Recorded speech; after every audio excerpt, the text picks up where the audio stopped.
लाहौर फजाई आलूदगी में आज भी सबसे आगे, दुनिया के आलूदा तरीन शहरों के फहरिस्त में पहला नंबर बरकरार। मजमूई air quality index 350 record, civil secretariat के आसपास AQI लेवल 1080 रिकॉर्ड। तिबी माहिरीन ने सूरत हाल मजीद खराब और बीमारियां फैलने का खदशा जाहिर कर दिया। शहरियों को मास्क का इस्तेमाल और एहतियात करने की हिदायत। उधर सिंध के किसानों का आलूदगी फैलाने पर जर्मन कंपनियों के खिलाफ मुकदमा दर्ज कराने का ऐलान। जर्मन तवानाई कंपनी RWE और सीमेंट बनाने वाली कंपनी हाइडलबर्ग को बाकायदा नोटिस भिजवा दिया। जमीनों और फसलों की तबाही से 10 लाख यूरो का नुकसान पूरा करने का मुतालिबा। इस्लामाबाद में तरक्याती मंसूबों की रफ्तार तेज। वज़ीर दाखिला मोहसिन नकवी टी चौक फ्लाईओवर और शाहीन चौक अंडरपास मंसूबों का जायजा लेने पहुंच गए। CDA हुकाम की वज़ीर दाखिला को मंसूबों पर ब्रीफिंग। मोहसिन नकवी ने तामीराती काम के मयार का जायजा लिया और पेशरफ्त पर इत्मीनान का इजहार किया। उनका कहना था, तामीराती कामों में मयार हर सूरत यकीनी बनाया जाएगा। काम की रफ्तार और मयार पर कोई समझौता नहीं किया जाएगा। CDA हुकाम के मुताबिक टी चौक फ्लाईओवर का 60% काम मुकम्मल हो चुका है। दिसंबर के अवाइल में ट्रैफिक के लिए खोलने का इम्कान है। दूसरी जानिब शाहीन चौक अंडरपास 1 माह में मुकम्मल करने का टास्क दे दिया गया।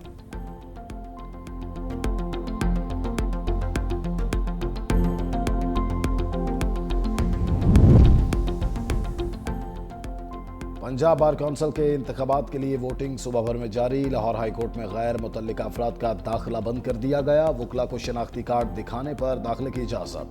12 अदालतों और बार हॉल्स में पोलिंग बूथ कायम। प्रोफेशनल और इंडिपेंडेंट ग्रुप के उम्मीदवारों के दरमियान सख्त मुकाबला मुतवक्के।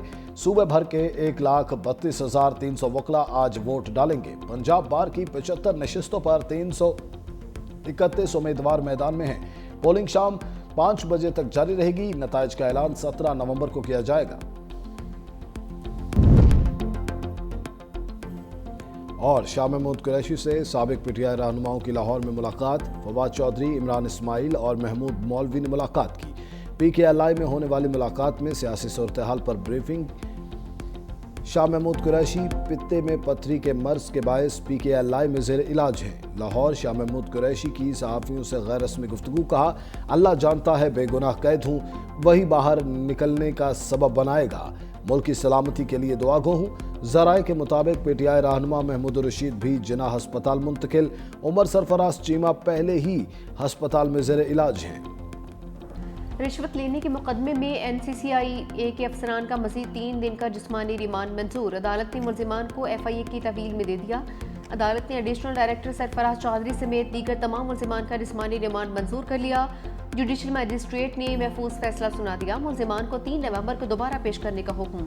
केस के दौरान एडवोकेट मुनीर भट्टी ने बताया, असिस्टेंट डायरेक्टर शेब रास ने डकी भाई के $3,420 अपने अकाउंट में ट्रांसफर किए हैं। मुल्जिम कॉल सेंटर से माहाना भी लेते थे। दूसरी जानिब डकी भाई ने जुए की ऐप और मोशन केस में जमानत की दरख्वास्त दायर कर दी है।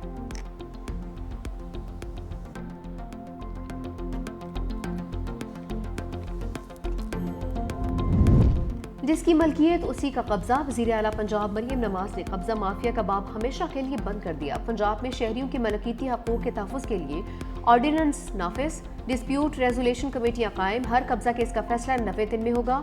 अपील कोर्ट के रिटायर्ड जज की सरबराही में कायम खसूसी ट्रिब्यूनल सुनेगा। खसूसी ट्रिब्यूनल भी 90 दिन में फैसला करने का पाबंद होगा। फैसले के बाद ज़मीन 24 घंटे में वागुजार करवाई जाएगी। वज़ीर आला मरियम नवाज ने डिस्प्यूट रेजोल्यूशन कमेटियाँ 30 दिन में फंक्शनल करने का हदफ मुकर्रर कर दिया। कहा, पंजाब में अब कोई किसी की ज़मीन नहीं छीनेगा। गरीब की ज़मीन का मुकदमा बरसों नहीं चलेगा। मां जैसी रियासत हर कमज़ोर के साथ खड़ी है।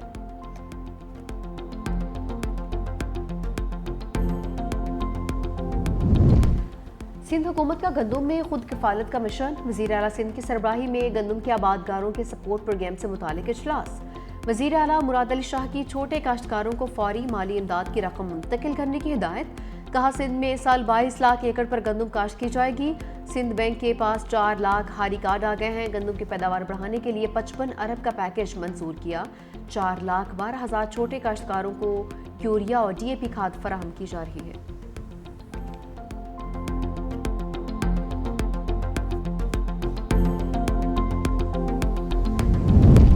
सिंध जॉब पोर्टल के तहत अब तक 3,26,000 से ज्यादा उम्मीदवार अहल करार पा चुके। सीनियर वजीर शजील इनाम मेमन का कहना है, उम्मीदवार मुख्तलिफ सरकारी और निजी इदारों में मेरिट पर मबनी भर्तियों के लिए रजिस्टर्ड हुए हैं।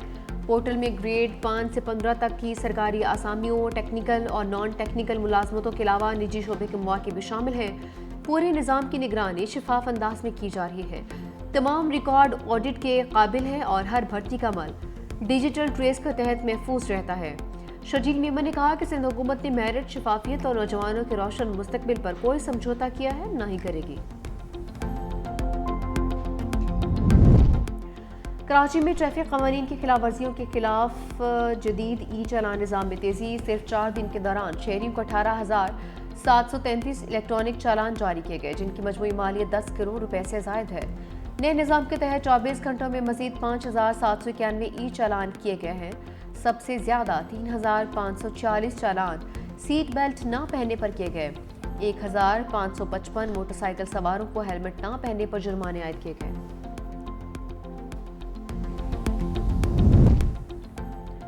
इस्लामाबाद बार काउंसिल के इंतखाबात आज होंगे, तैयारियां मुकम्मल। तमाम अदालतों में आम तातील होगी। अदालती दफातर मामूल के मुताबिक खुले रहेंगे। पंजाब बार काउंसिल के इंतखाबात का मेला भी आज सजेगा। लाहौर हाईकोर्ट की 12 अदालतों और हाईकोर्ट बार के हॉल्स पोलिंग बूथ के लिए मुख्तस। सूबा भर से 1,32,300 वोटर्स की नई क़यादत मुंतखब होगी।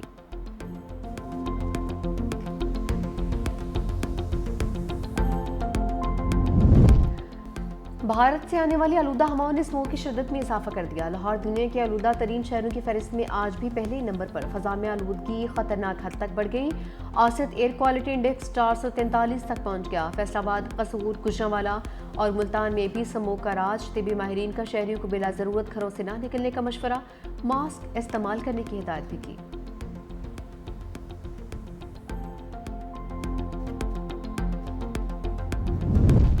एटमी तजुर्बात शुरू करने के ऐलान पर रूस का शदीद रद्द-ए-अमल। अमरीका के जवाब में एटमी तजुर्बात का इंदिया दे दिया। खबरदार किया, अगर अमरीका ने आर्मी पाबंदी को तोड़ा तो रूस भी जवाबी कदम उठाने से गुरेज नहीं करेगा। दूसरी जानिब ईरानी वज़ीर ख़ारजा अब्बास इराक़ची ने कहा कि एटमी हथियारों से लैस गुंडा दोबारा एटमी तजुर्बात करने जा रहा है। अमरीका खुद जौहरी तजुर्बात करके दूसरों के पुरअमन प्रोग्राम को निशाना बनाता है। एटमी तजुर्बात की बहाली गैर जिम्मेदाराना इक़दाम है, जिसने आलमी अमन व सलामती को संगीन खतरे में डाल दिया है।